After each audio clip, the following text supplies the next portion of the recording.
السلام عليكم ومرحبا بكم من جديد مشاهدي مستمعي قناة مقال. البحث عن المظلومية. فؤاد عبد المؤمن يعلن اعتقال عزيز غالي ويحدد مدة عقوبته السجنية. أعلن الناشط الحقوقي فؤاد عبد المؤمن عن اعتقال رئيس الجمعية المغربية لحقوق الإنسان صباح أمس الاثنين 16 دجنبر، قبل أن يتراجع معترفا بنقل خبر كاذب عن يوتيوبر.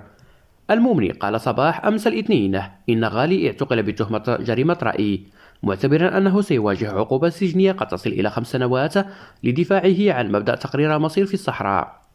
رئيس الجمعية عزيز غالي خرج بنفسه لتكذيب خبر زميله مستغربا مصدر خبر، وبشكل مخجل خرج الناشط الحقوقي ليبرر نشر خبر كاذب، مؤكدا أنه نقله من يوتيوبر متخصص في البحث عن المشاهدات لتحقيق الأرباح.